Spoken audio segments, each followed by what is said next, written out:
Careful, darling. Thanks for lifting mommy's luggage.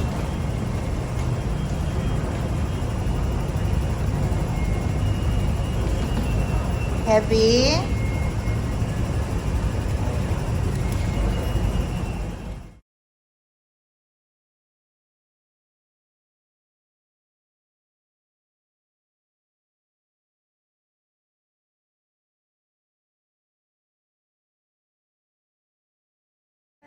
We are here at Hong Kong Airport and we're leaving Hong Kong today. Bye-bye! See you in Manila soon, Daddy and MJ. This is Hong Kong Airport departure area. So we're heading to gate number 42. So yung left, it's 40 to 5:30. Grabe, ang daming gates niya na. Isipin mo yan. Exactly. Let's check from here muna. We still have like a couple of minutes. So it's 9:15, 10:15 yung aming boarding time. High-end brands nila. Ayan. Pero wala tayong pera. Doon tayo sa Gucci or YSL. Tingin tayo sa YSL na. Tingin lang, di bibili. Super fancy talaga ng Hong Kong Airport to. All of the brands, especially the high-end brands, are here. So, yan. Chanel, we have Versace. Nandito na siya lahat. Pababa ba tayo, nak? Pababa, anak, no? We're going down, right? Yeah, 40 to 80. So, dami ng boarding gates dito. Ewan ko na lang. Pag hindi ka quick, pwede ka talagang maiwanan sa flight mo. So, you gotta be alert if you are inside Hong Kong Airport because they have plenty of gates. They have plenty of boarding gates. And in fact, before we arrive at the boarding area, we still have to take a train inside the airport. So meron pa silang para it's a short train trip, diba, nak, no?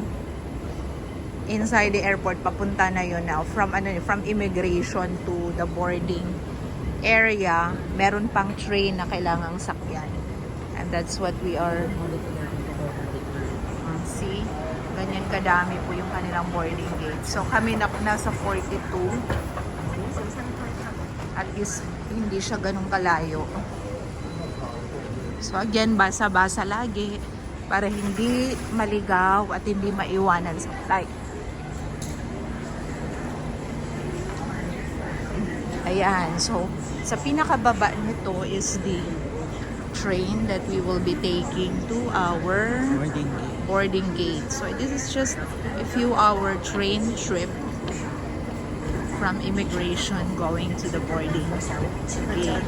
Siguro mga 5 minutes lang to, nak, no?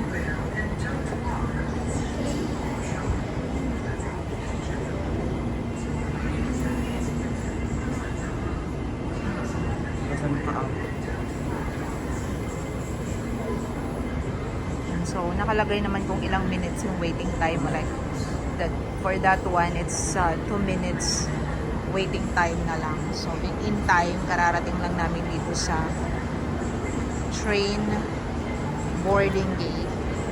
Papunta naman sa aming plane boarding gate. So, medyo unique tong design talaga ng Hong Kong Airport. A train ride right after immigration.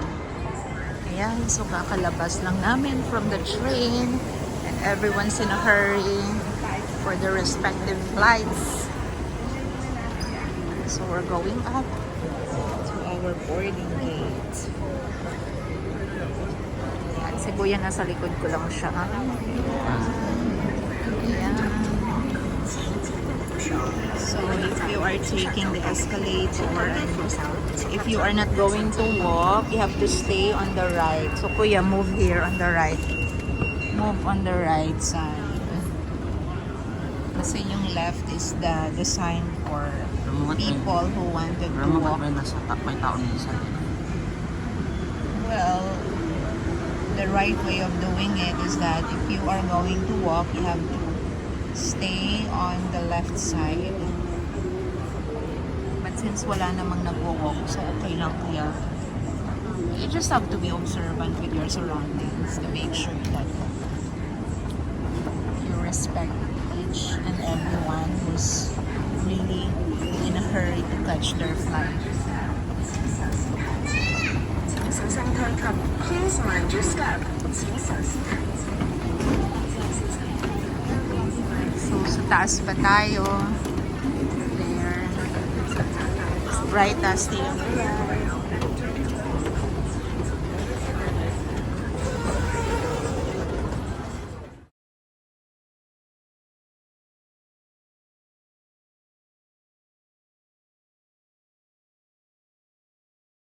here at the boarding gate. So, going back to Manila at exactly 11 o'clock in the morning. And arrival time in Manila is 1:25 in the afternoon. See you, Dad and